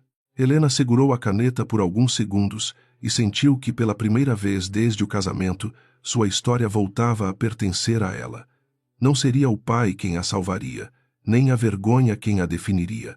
Entraria naquela reunião como quem abre uma porta pesada, consciente de que, do outro lado, a verdade exigiria voz. A sala do Conselho da Duarte Global ficava no 40º andar, cercada por vidros que devolviam à cidade uma imagem de poder silencioso. Naquela manhã, porém, a mesa oval não parecia símbolo de estabilidade, mas uma arena polida onde cada cadeira carregava lealdades escondidas. Helena entrou antes de Caio, com Irene à direita e Mateus alguns passos atrás, levando pastas separadas por cores. Seu rosto marcado já não ardia, mas permanecia visível, lembrando a todos que certas verdades não precisavam de legenda para acusar. Os conselheiros se levantaram de modo irregular, alguns por respeito, outros por medo de parecerem descorteses. Arthur Valença permaneceu sentado por um segundo além do aceitável. Depois se ergueu com um sorriso que tentava parecer neutro. Caio já estava perto da janela, impecável no terno cinza, falando baixo com 2 acionistas minoritários que dependiam de seus contratos. Bianca não deveria estar ali, mas aguardava numa sala anexa com seu advogado, convocada como parte interessada em documentos que ainda fingia não compreender totalmente. Álvaro entrou por último e escolheu uma cadeira longe da cabeceira. Esse gesto produziu murmúrios discretos, porque todos esperavam que ele assumisse o centro da reunião e esmagasse Caio com autoridade antiga. Em vez disso, permaneceu em silêncio, apoiando a bengala ao lado da perna. Helena entendeu e agradeceu com um olhar breve. O pai não estava ali para conduzir sua batalha, estava ali para impedir que alguém fingisse ignorar o peso dela. A diferença era pequena para os arrogantes, mas imensa para quem conhecia a dignidade. Arthur abriu a reunião com voz cuidadosa, declarando preocupação institucional diante de medidas tomadas sem consenso do Conselho. Falou em equilíbrio, preservação de valor e necessidade de evitar decisões movidas por emoção. Cada palavra parecia limpa, mas Helena ouviu por trás delas o velho truque de transformar controle em prudência. Quando ele mencionou a interferência familiar de Álvaro, alguns conselheiros baixaram os olhos. Caio aproveitou o momento, caminhou até a mesa e disse que amava a empresa demais para vê-la sequestrada por ressentimentos conjugais. Helena deixou que ele terminasse. Não interromper era uma forma de permitir que a mentira se exibisse inteira. Caio falou sobre contratos legítimos, pressões de mercado, consultorias estratégicas e ataques à sua reputação. Disse que sua vida privada fora usada como arma por uma esposa, incapaz de separar dor pessoal de responsabilidade corporativa. Ao pronunciar esposa, olhou diretamente para Helena, buscando atingir a parte dela que ainda poderia reagir. Ela apenas abriu a pasta branca e colocou sobre a mesa o primeiro relatório de auditoria. Irene pediu que constasse em ata que a reunião fora convocada para avaliar riscos administrativos e não para discutir intimidades matrimoniais. A frase deslocou o chão sob Caio. Mateus distribuiu cópias resumidas aos conselheiros, mantendo os anexos completos sob guarda. Helena então começou a falar. Sua voz não tinha a teatralidade de Teresa, nem a agressividade de Caio. Era clara, baixa e firme. Explicou que 5 contratos, assinados em 18 meses, apresentavam fornecedores sem capacidade operacional, entregas inexistentes e pagamentos triangulados para empresas relacionadas a Bianca Melo. Um conselheiro chamado Renato tentou interromper, dizendo que consultorias nem sempre deixavam rastros materiais. Helena concordou, e justamente por concordar, o deixou desconfortável. Explicou que conhecimento especializado podia ser intangível, mas não invisível. Uma consultoria real produzia reuniões, relatórios, revisões, versões, mensagens, resultados comparáveis. Naquelas empresas, havia apenas notas fiscais, repasses e endereços alugados. Mateus exibiu na tela a linha do tempo dos pagamentos. As datas coincidiam com viagens de Bianca, reformas em um apartamento e depósitos que Caio classificara como adiantamentos operacionais. Caio riu, mas o som saiu curto demais. Disse que Helena estava costurando coincidências para destruir uma pessoa por ciúme. Antes que ela respondesse, Irene mostrou registros de acesso aos sistemas internos. As aprovações de pagamento haviam sido feitas de madrugada, usando credenciais de funcionários que depois relataram pressão indireta. Um deles, afastado por estresse, enviara a declaração formal naquela manhã. Helena não citou o nome para protegê-lo. Essa decisão, simples e humana, contrastou com o modo como Caio tratava pessoas como peças descartáveis. Arthur inclinou-se na cadeira, com os dedos unidos diante do queixo. Perguntou se havia prova de que Caio se beneficiara pessoalmente. Helena esperava essa pergunta. Abriu a pasta azul e apresentou a cadeia societária de uma das empresas, passando por uma amiga de Bianca, um contador externo e uma participação oculta ligada a uma conta controlada por Caio. A estrutura era confusa de propósito, mas a confusão perdera utilidade quando organizada em um diagrama. A sala observou em silêncio o caminho do dinheiro virar desenho. Bianca foi chamada logo depois. Entrou menos vistosa que na noite da festa, usando roupa clara e maquiagem discreta, como se tentasse apagar da memória coletiva o vestido vermelho e o tapa. Seu advogado lhe cochichou algo, mas ela evitou olhar para Caio. Helena notou esse desvio com atenção. A confiança entre cúmplices se desfazia quando a sobrevivência individual se tornava urgente. Irene perguntou apenas se Bianca reconhecia as empresas citadas. Bianca respondeu que algumas lhe prestavam serviços de imagem. Mateus então exibiu contratos sem qualquer entrega comprovada. Caio interveio, dizendo que Bianca não era executiva e não poderia responder por complexidades financeiras. O impulso de protegê-la pareceu nobre por um instante, mas Helena percebeu que ele protegia a si mesmo. Bianca também percebeu. Sua mandíbula tremeu, e pela primeira vez ela falou sem a agressividade habitual. Disse que assinara papéis indicados por Caio, porque ele garantira que tudo era legal, e que depois do divórcio, assumiria a relação publicamente. A sala ficou imóvel. Caio virou-se para ela com ódio puro nos olhos. Arthur tentou encerrar aquele caminho, alegando que declarações emocionais de uma amante abandonada não poderiam orientar decisões do conselho. Helena então abriu a pasta cinza. O movimento foi pequeno, mas Caio empalideceu antes mesmo de saber o conteúdo. Dentro estavam fotografias de reuniões noturnas, registros de reserva de salas privadas e o depoimento de Lúcia, a funcionária do hotel. Irene leu trechos essenciais, sem expor detalhes desnecessários. O nome de Arthur apareceu ligado a encontros que ele nunca havia informado ao comitê de governança. O conselheiro perdeu a elegância por um segundo. Disse que jantava com muitos executivos e que encontros informais faziam parte do mercado. Helena respondeu que informalidade não era crime, mas votar contra auditorias depois de reunir-se secretamente com o executivo auditado exigia explicação.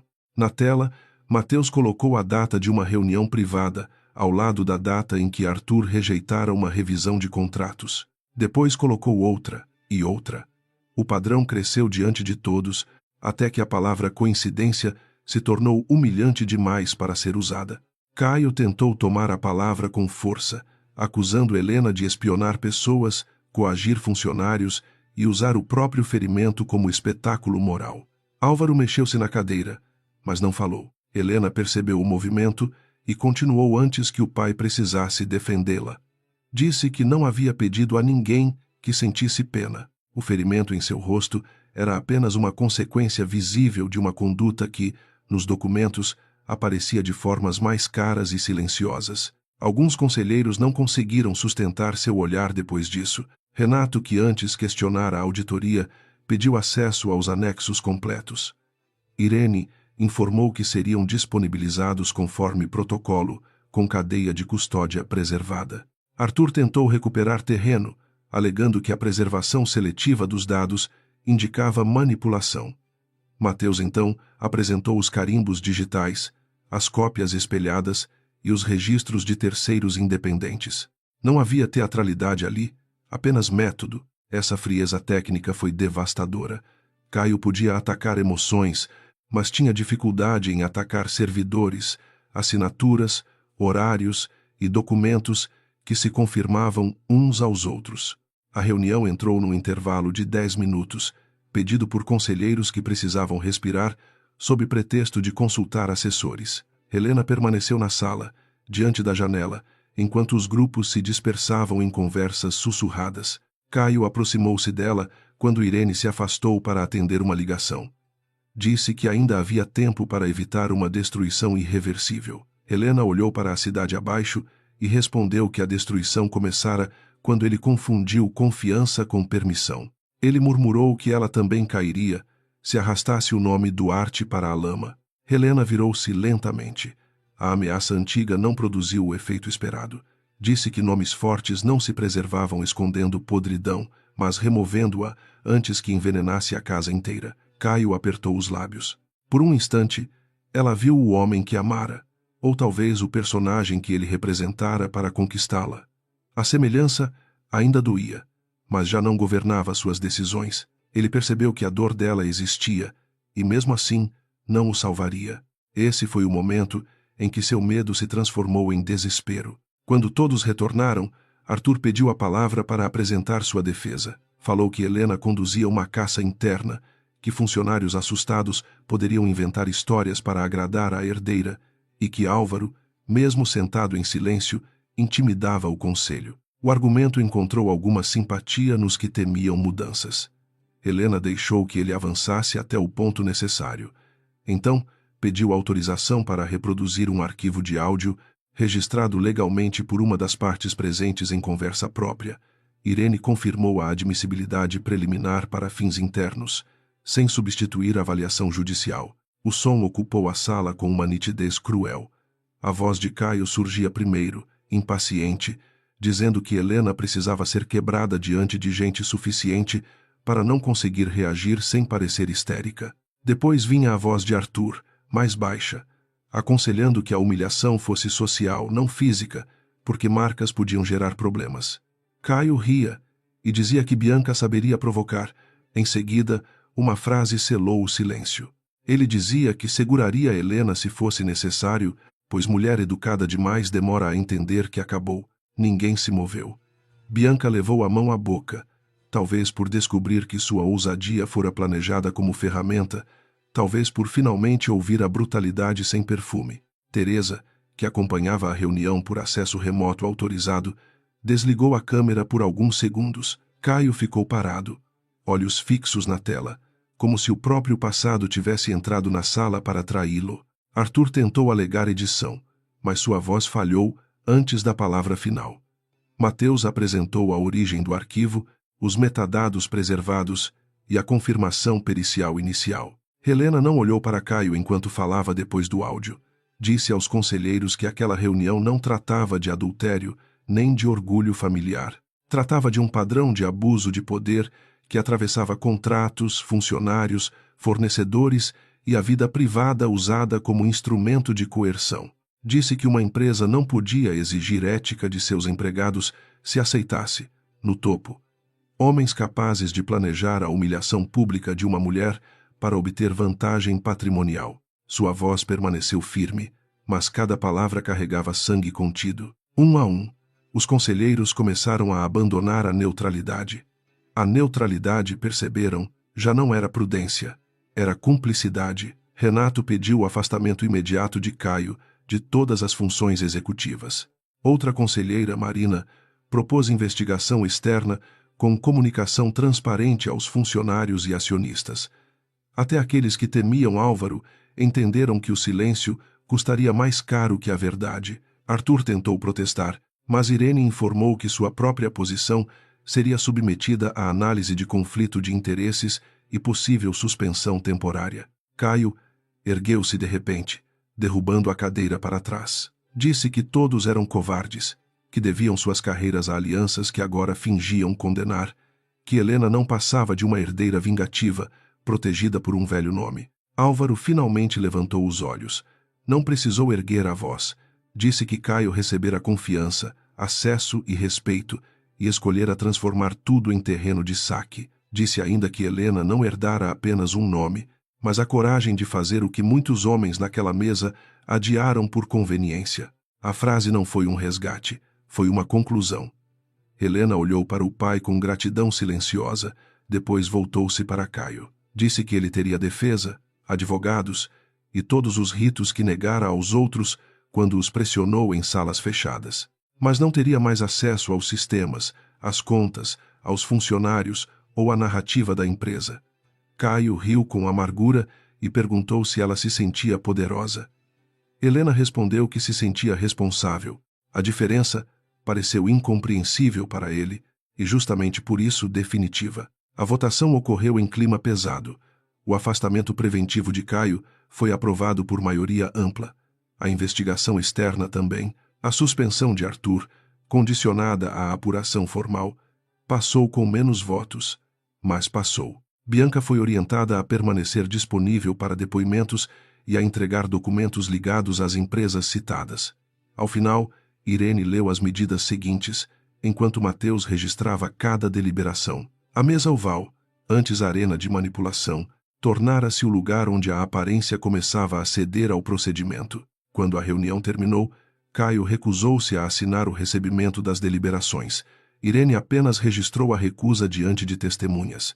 Bianca saiu antes dele, sem tocar seu braço, sem pedir explicações, sem lançar a Helena o antigo olhar de superioridade.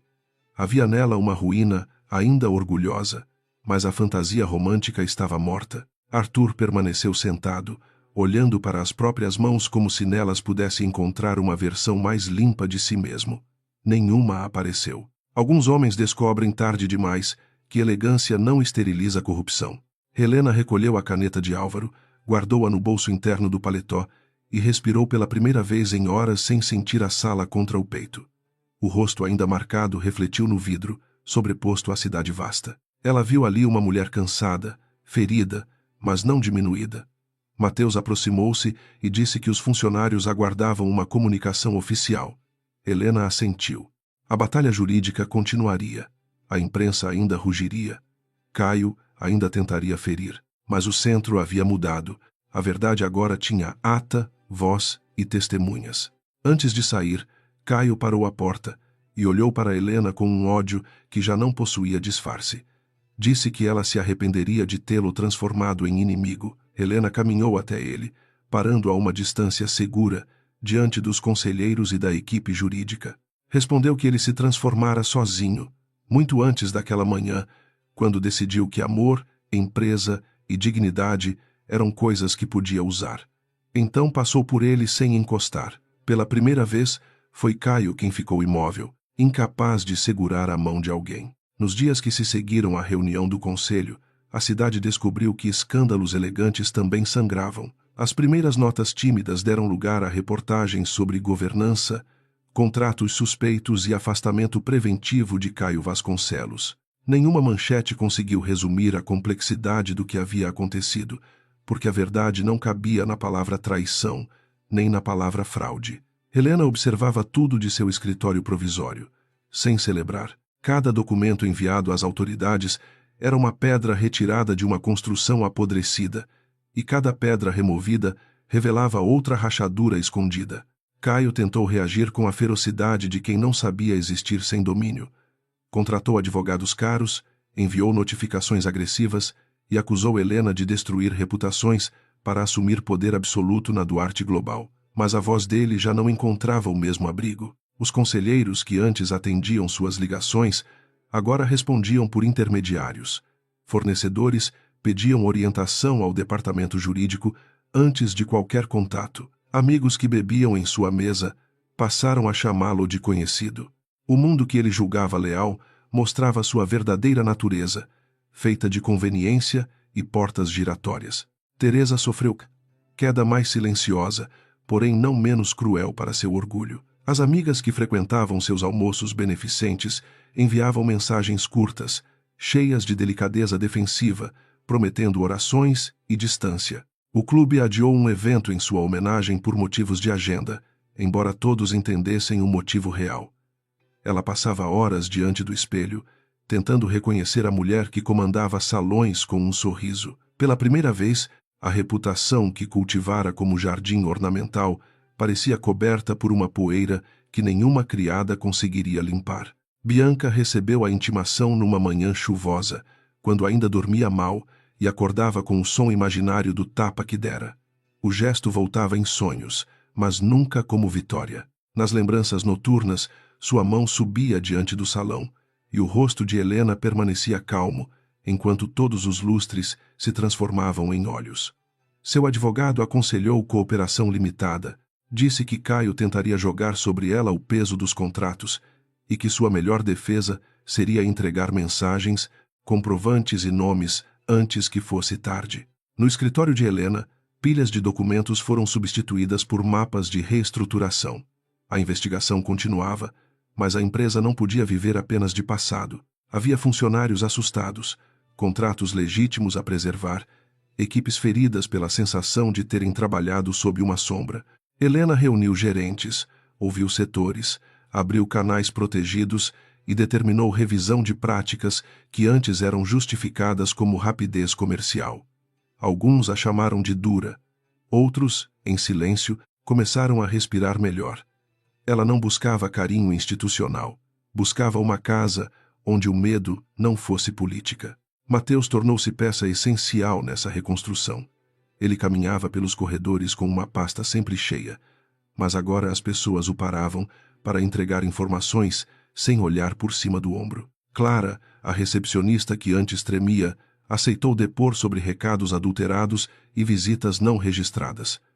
Um analista de tecnologia revelou ordens para liberar acessos temporários fora de protocolo. Uma gerente de compras confessou ter aprovado fornecedores sob pressão direta de Caio. Helena recebia cada relato sem espetáculo, consciente de que coragem tardia ainda podia ser coragem. Álvaro acompanhava tudo de uma sala próxima, mas resistia ao impulso de intervir.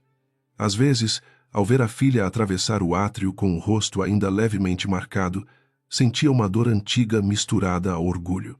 Queria ter sido escudo, mas compreendia que Helena não desejava uma vida vivida atrás de proteção. Ela precisava que ele fosse testemunha de sua autonomia, não dono de sua vitória. Em algumas noites, quando a sede esvaziava, ele deixava uma xícara de chá sobre a mesa dela e saía sem comentar. O processo de divórcio começou formalmente 2 semanas depois.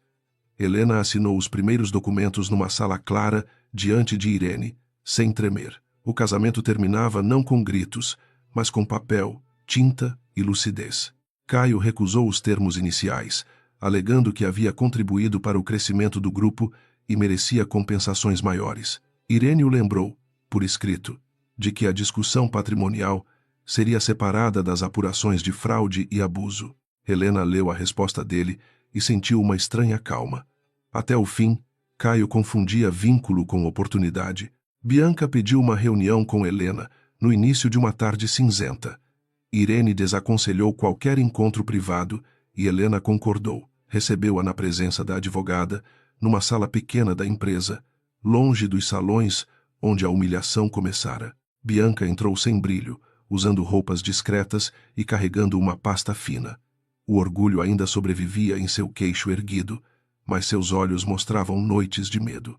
Ela não pediu perdão de imediato, sentou-se, respirou fundo e disse que entregaria mensagens nas quais Caio explicava como pressionar a Helena. A pasta continha conversas, áudios e comprovantes que confirmavam parte do plano. Caio havia prometido a Bianca um apartamento, participação em negócios e lugar público ao lado dele, depois que Helena fosse empurrada para uma separação silenciosa. Em algumas mensagens, ridicularizava a esposa com brutalidade. Em outras, descrevia estratégias para fazê-la parecer instável. Bianca manteve os olhos baixos enquanto Irene analisava o material. Helena leu apenas o suficiente. Cada frase doía. Mas já não era lâmina nova. Era apenas mais uma prova de um homem revelado por completo. Quando a entrega terminou, Bianca finalmente falou sobre o tapa. Disse que não sabia explicar se agira por amor, vaidade ou desejo de vencer uma guerra que Caio havia inventado. Disse que odiava Helena, porque sua existência lembrava aquilo que Bianca não possuía: posição, respeito, centro moral. A confissão não era bonita, nem purificadora. Era áspera, imperfeita, cheia de justificativas mordidas pela vergonha. Helena ouviu, sem oferecer absolvição fácil. Respondeu que arrependimento não apagava a consequência, mas podia impedir que alguém continuasse servindo ao mesmo mal. Bianca chorou de modo silencioso, sem a teatralidade que usara tantas vezes. Disse que aceitaria responder pelo que fez. Helena assentiu. Não a abraçou. Não a humilhou. Não transformou a dor em superioridade. Apenas disse que naquela noite, Bianca escolhera ferir outra mulher para provar valor diante de um homem que não valia a mão erguida. A frase permaneceu entre elas como um espelho cruel. Bianca levantou-se com dificuldade e saiu deixando a pasta sobre a mesa. Ao fechar a porta, parecia carregar menos arrogância, mas não menos responsabilidade. Caio caiu de vez quando tentou acessar uma conta externa usando um intermediário. A tentativa foi detectada, registrada e encaminhada às autoridades, destruindo parte de sua defesa sobre desconhecimento dos mecanismos financeiros. Arthur Valença também foi afastado formalmente, depois que novos documentos mostraram sua participação em aprovações conflitantes. Alguns nomes menores tentaram negociar colaboração. Outros insistiram em silêncio. A rede não desmoronou num único estrondo, mas em estalos sucessivos, como uma ponte antiga cedendo sob o peso da própria corrosão. A imprensa procurou Helena diversas vezes. Ofereceram capas, entrevistas emocionais, espaços para contar sua versão como mulher traída que dava a volta por cima. Ela recusou quase tudo. Aceitou apenas uma conversa institucional, voltada à transparência corporativa e proteção de denunciantes internos. Quando perguntaram se considerava vítima, ela respondeu que havia sido ferida, mas não permitiria que a ferida fosse sua profissão. Disse que justiça não era espetáculo de dor, era trabalho contínuo para que a dor não se repetisse com pessoas menos protegidas. Essa frase circulou entre funcionários e tornou-se uma espécie de marco interno. Não por propaganda, mas porque muitos reconheceram ali algo que precisavam ouvir. Lúcia, a camareira do hotel, recebeu apoio jurídico e uma oferta de trabalho em uma fundação ligada a práticas de integridade, sem que seu testemunho fosse comprado ou distorcido. Clara foi promovida para uma equipe de atendimento interno, onde sua atenção aos detalhes virou qualidade reconhecida. Mateus, exausto e emocionado, percebeu que aquela investigação não havia apenas punido culpados. Havia devolvido voz a muita gente. A audiência preliminar do divórcio aconteceu numa manhã de céu limpo. Caio chegou com barba aparada e expressão calculada, tentando representar o homem injustiçado diante de fotógrafos que aguardavam do lado de fora. Helena entrou por outra porta, acompanhada de Irene, sem se esconder, mas sem oferecer cena. Na sala, Caio tentou olhá-la como antes, usando uma mistura de sedução e ameaça. Ela sentiu o velho reflexo de tensão. Porém, ele passou rápido, como sombra de nuvem sobre água. Já não havia lugar para ele dentro de sua decisão. Durante a audiência, Caio falou em reconciliação possível, depois em perseguição, depois em perdas patrimoniais. Suas versões se alternavam, conforme percebia a reação ao redor. Helena respondeu apenas ao necessário. Quando o mediador perguntou se havia chance de continuidade conjugal, ela disse que um casamento morre no instante em que uma pessoa transforma a vulnerabilidade da outra em estratégia. Não elevou a voz. Caio, por alguns segundos, pareceu menor que todos os argumentos de seus advogados. A frase não era jurídica, mas encerrava algo que nenhum recurso poderia reabrir. O acordo não foi concluído naquele dia, mas o caminho ficou traçado. Bens seriam separados, responsabilidades apuradas, e Caio não teria acesso a qualquer estrutura da família Duarte. Ao sair, ele tentou falar com Helena no corredor. Disse que ela havia vencido porque tinha o pai, advogados e dinheiro. Helena parou, não por obrigação, mas porque certas mentiras mereciam uma última resposta. Disse que ele havia perdido porque teve tudo isso ao alcance: confiança, amor e oportunidade, e preferiu roubar o que deveria honrar. Caio não respondeu. Talvez porque pela primeira vez compreendesse que sua derrota não era causada apenas por documentos ou pelo nome Duarte. Era causada por uma falha interna que nenhum advogado corrigiria. Ele desejara ser maior que os limites, maior que o casamento, maior que a empresa, maior que a verdade. Agora descobria que homens assim não crescem, apenas se afastam tanto da própria humanidade que quando caem, ninguém consegue reconhecê-los sem esforço. Helena seguiu pelo corredor sem olhar para trás. Meses depois, a Duarte Global realizou um evento interno para apresentar sua nova política de integridade e o plano de reestruturação. Não era uma festa luxuosa, embora houvesse flores discretas e música baixa. Funcionários, parceiros e conselheiros caminharam pelo auditório com um cuidado novo, como se todos entendessem que elegância sem ética havia perdido prestígio. Álvaro sentou-se na primeira fileira, sem lugar de honra anunciado. Mateus revisava cartões perto do palco. Irene conversava com Marina sobre os últimos desdobramentos legais.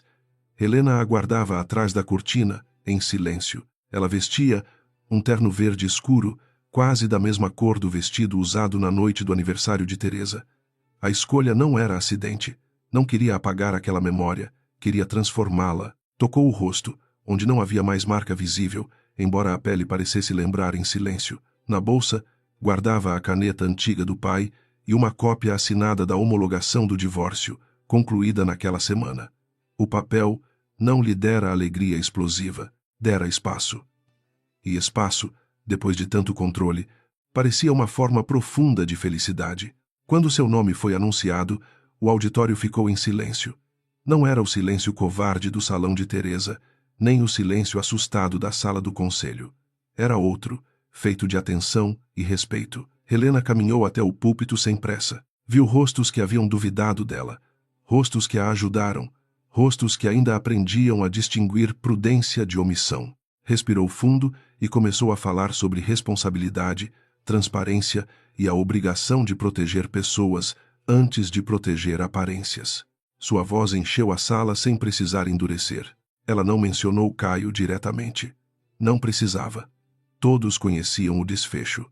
Ele respondia a investigações, perdera posição, influência e muitos dos aliados que confundia com amigos. Teresa vendera a casa de festas da família e se retirara para uma vida mais discreta, ainda presa ao orgulho, mas sem palco. Bianca colaborara parcialmente, enfrentava consequências menores que as de Caio, porém suficientes para lembrar que ser usada não a tornava inocente.